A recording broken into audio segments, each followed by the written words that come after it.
entonces, ¿hasta cuándo se va a prolongar este extraordinario? Bueno, hasta que tengamos materia.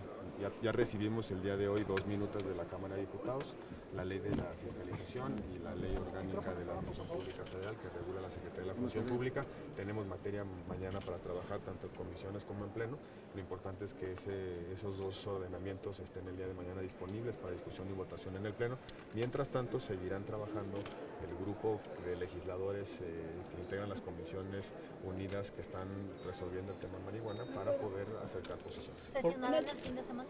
Dependerá de los acuerdos, dependerá de lo que nos quede pendiente y también dependerá de lo que logremos avanzar el día de mañana. ¿Por qué el papá de Grace da estos argumentos de que no es benéfico? Porque el medicamento que utiliza Grace es un medicamento que tiene una ligera composición de THC. El THC es la sustancia psicoactiva que está incluida en la cannabis y específicamente en el cáñamo. Si no se resuelve una concentración de THC, el medicamento de Grace no podría utilizarse legalmente en nuestro país, porque en el régimen que se está aprobando, todo tipo de producto que contenga THC está bajo régimen de control sanitario estricto y solo puede utilizarse por la vía de medicamento, es decir, cuando contenga y tenga una autorización farmacéutica específica. Es lo que han dicho que en Estados Unidos y Canadá se vende como suplemento Ese alimenticio. medicamento ni siquiera es un medicamento, es un aceite que deriva del cáñamo, que es un suplemento alimenticio que no tiene ninguna regulación en Estados Unidos, pero que tiene 0.25% de THC, y esa mínima concentración de THC lo hace ilegal en nuestro país.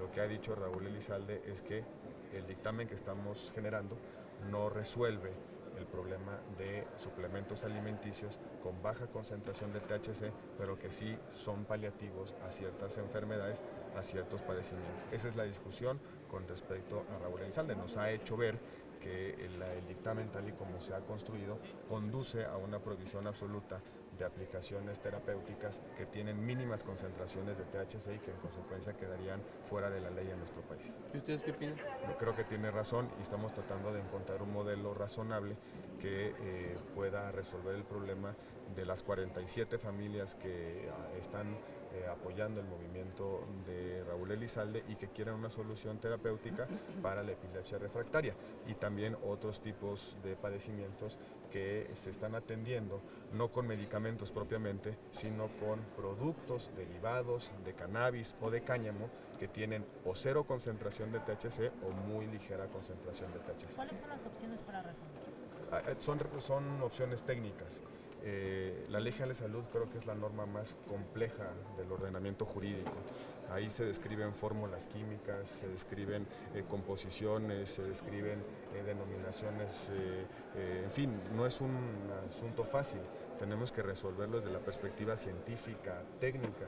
Un error en la Ley General de Salud provoca no solamente daños a la salud de los consumidores, sino también puede provocar distorsiones, generación de mercados negros. Es un asunto muy delicado. ¿No es un problema de farmacéuticas? No como tal. Es un problema fundamentalmente de encontrar un modelo que por un lado no genere productos a bases de THC que sí tienen efectos psicotrópicos, pero por otro lado abrir las posibilidades de acceso a padecimientos, a paliativos que pueden resolver ciertos ¿Hay padecimientos. resistencia de la Secretaría de Salud? Porque sabemos que ya hubo consultas. Hubo consultas, pero la solución que ofrecieron, que se generó el día de ayer, no es una solución satisfactoria, porque sigue dejando fuera un grupo importante de medicamentos y deja fuera también unos productos que no tienen el rango de medicamentos en otros países, sobre todo en Estados Unidos y Canadá, y que en nuestro régimen sí lo tendrían, y que para importarse legalmente se tendrían que cumplir protocolos que cuestan mucho dinero, y como cualquier empresa que quiera generar ese medicamento tendría que invertir mucho dinero para resolver los protocolos, esa inversión la traslada al precio. Entonces el problema que tenemos es que si dejamos las cosas así, sin algunas soluciones, habrá medicamentos en el largo plazo en nuestro país, pero también a un precio mayor, que no es lo que estamos buscando. Lo que estamos buscando es rápida disposición de medicamentos y paliativos, pero también a un precio que pueda permitir que en efecto sean accesibles. Presidente, en el tema de este dictamen, ¿qué pasó con esa propuesta que dicen se iba a incluir para que se precisara que si importabas o consumías hasta 28 gramos de marihuana fuera una falta administrativa? Está como reserva, es una reserva específica. ¿Quién la va a promover? Hay dos reservas. Una reserva promovida por el senador Jorge Luis Preciado y una reserva promovida por mí. Es una reserva que plantea que no es delito, sino se reputa o se acredita como falta administrativa, y en consecuencia las sanciones a los portadores para consumo serían de multas, arrestos temporales como el Torito, y en tercer lugar el trabajo comunitario. Yo estoy convencido de que esa puede ser una alternativa para despenalizar en el corto plazo y para que los consumidores, en lugar de pasar largas temporadas en la cárcel, tengan una solución administrativa que les permita no solamente corregir el hábito de consumo si lo tienen, sino también que no implique frustrar su plan de vida. Y el tope máximo son 28 gramos. Son los 28 gramos. Es decir, el régimen, si se aprobara la reserva, de 0 a 28 sería falta administrativa y por arriba de 28 sería posesión simple o delito si concurre con otro tipo de conductas ilícitas. ¿Y la del senador Preciado? Básicamente es lo mismo, solo que tiene algunas diferencias. En este caso, lo más importante es hay un modelo para que, como falta administrativa, utilicemos instrumentos de salud pública en lugar de instrumentos del derecho penal. Un muchacho que, por ejemplo, sea detenido por la policía y porte 15 gramos de marihuana, en lugar de ser llevado al Ministerio Público, consignado, en lugar de pasar un tiempo en prisión, estar sujeto a proceso penal, aunque no termine sentenciado, en lugar de hacer eso, pues mejor se le quita la licencia de conducir, se le pone a hacer trabajo comunitario, se le conduce a un tratamiento de adicciones, medidas restaurativas en el ámbito administrativo, es decir, en el ámbito no penal, con enfoque de derechos humanos y con enfoque también de salud pública. Puede ser una solución, ojalá nuestros compañeros la apoyen, hay algún grupo de senadores que se han interesado por la reserva, pero esto puede ser un paso crucial en una regulación mucho más inteligente de la marihuana. El derecho penal no ha sido lo suficientemente eficaz para disuadir el consumo y contener la oferta, tenemos que buscar alternativas y nos parece que la alternativa de las faltas administrativas y de las sanciones de carácter administrativa, multa, arresto o trabajo comunitario, pueden ser mucho más eficientes para ese propósito. Hay un ejemplo muy claro. Hace algunos años, conducir bajo los efectos del alcohol era delito. Y mientras era delito nunca se logró disuadir la frecuencia de accidentes ni tampoco la recurrencia de consumidores de alcohol manejando, pero sí lo ha logrado, por ejemplo, el Torito. Esta sanción de estar 36 horas sin posibilidad alguna de amparo o posibilidades limitadas de amparo, sí ha logrado disuadir fuertemente la conducción bajo los efectos de la embriaguez. Quizá por ahí pueden estar soluciones más inteligentes para que nadie tenga que pagar con su libertad la decisión de consumo y tampoco tengamos que frustrar para siempre el plan de vida de una persona, sobre todo los más jóvenes. Senador, en el tema de los minutos que van a llegar de la Cámara de Diputados, de las leyes anticorrupción, ¿hay ya algún acuerdo? Dice usted que van a pasar por comisiones, no van directo a pleno. ¿Hay ya algún acuerdo de avalarlas en sus términos o hacerle modificación? Vienen por un amplísimo consenso, vienen prácticamente por unanimidad. Y eso nos impone al Senado de la República el deber de tratar de hacer preservar el acuerdo de los diputados. Tenemos el deber de no buscar mayores observaciones y cambios en razón de que viene con un respaldo muy potente de la Cámara de Diputados. De cualquier manera, para provocar el estudio se turnaron a comisiones, ya lo he hecho, ya la turné a comisiones, mañana se reunirán las comisiones, van a analizar las minutas y en su caso la remitirán al Pleno. Acordamos no dispensar la lectura por la importancia del paquete anticorrupción y también para darle espacio a los compañeros senadores de analizar su contenido, que no sea un albazo, que no se precipite la discusión y en su caso votación de estas minutas, sino que exista la posibilidad de estudiarlas. Pero creo que el hecho de que vienen con un amplísimo respaldo de la Cámara de Diputados obliga al Senado a garantizar que se cuide ese consenso político. Debemos de ser sensibles al amplísimo consenso de la Cámara de Diputados y hacer las mínimas modificaciones posibles y si es posible simplemente no hacer modificaciones para que ya concluyamos con el paquete anticorrupción. Finalmente, ¿hasta cuándo están dispuestos a prolongar esta extraordinaria aquí en el Senado? El acuerdo es hasta que concluyamos materia, hasta que concluyamos con nuestra agenda o bien lleguemos a la conclusión de que ya no existe espacio político para seguir avanzando.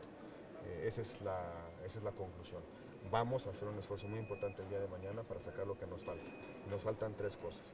Las minutas que vienen de Cámara de Diputados sobre anticorrupción, el régimen legal de marihuana y el dictamen de mando mixto o la reforma de la seguridad pública. Son los tres temas que tenemos que resolver y que en consecuencia sería muy prudente hacerlo el día de mañana. Si lo logramos sería un éxito rotundo, pero de cualquier manera tomar la consideración de seguir con el extraordinario o también cancelarlo si ya no tenemos condiciones de tránsito político para lograr ese punto. Mando mixto, senador, mando mixto, sí se estará discutiendo entonces en este... Les decía hace un momento que estamos en espera de que se emita el dictamen.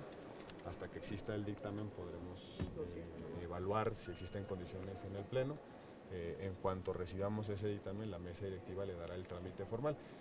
Tenemos la previsión para celebrar 2 sesiones el día de mañana para poder resolver mando mixto si es necesario. Recuerden que en reforma constitucional se requieren 2 sesiones consecutivas. Esa es la razón por la cual he dejado en receso esta, para tener la posibilidad de recibir la minuta de reforma constitucional, el dictamen de reforma constitucional y después darle posibilidad a una segunda sesión en cualquier momento del día de mañana o después si hay acuerdo de los parlamentarios. Senador, ¿y usted qué sabe si el PAN ya hizo las consultas que podía hacer a sus gobernadores electos? ¿Ya se hicieron estas consultas? ¿Se aceptaron? Creo que el coordinador está trabajando en las consultas y cuando termine de hacerlas y llegue a una conclusión, el grupo parlamentario fijará posición sobre la reforma en seguridad pública. Y por parte de las comisiones no ha recibido... Yo no he recibido todavía ningún dictamen, me han anticipado que podría venir, de hecho buena parte de este retraso en el inicio de la sesión se debe a que me habían anticipado que llegaría el dictamen de mando mixto, no llegó a estas horas y en consecuencia hemos tomado la decisión de decretar un receso hasta el día de mañana para poder continuar con los asuntos que tenemos ya en la órbita de la mesa directiva y las que pudieran llegar en el transcurso del día.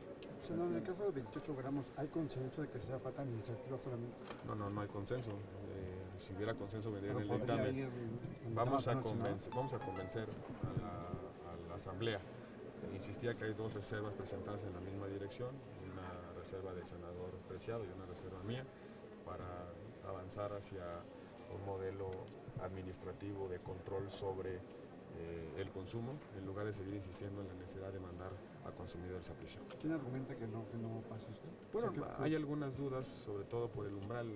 Hay una preocupación de que aumentar el umbral implique una incidencia en el consumo. Lo que yo he estado alegando es que no necesariamente. Si nosotros establecemos un control administrativo, puede provocarse un efecto disuasivo mucho más eficaz, mucho más eficiente que el derecho penal o la cárcel. Y ahí hay un buen ejemplo con la conducción bajo influjos del alcohol. Ha sido un instrumento exitoso para disuadir el consumo, el torito. Creo que podemos utilizarlo, el torito o los mecanismos de verificación si hay o no al consumo de alcohol al momento de conducir. Hay muchas soluciones, el derecho penal no es la única. El derecho penal creo que es la peor idea que hemos tenido para resolver el problema del consumo. Podemos encontrar una solución más inteligente y creo que la solución más inteligente pudiera venir de faltas administrativas y sus sanciones. ¿Cuáles son esas sanciones? Multa, trabajo comunitario y también, por supuesto, los arrestos administrativos, como es el caso del torito. Sí, modifica el tipo penal. No se modifica el tipo penal, simplemente se dice de 0 a 28 es falta administrativa y de 28 para arriba es delito. Esa sería técnicamente la solución. Y si hace que haya posibilidades. Pues ayuden a convencerlos. ¿Qué se opone?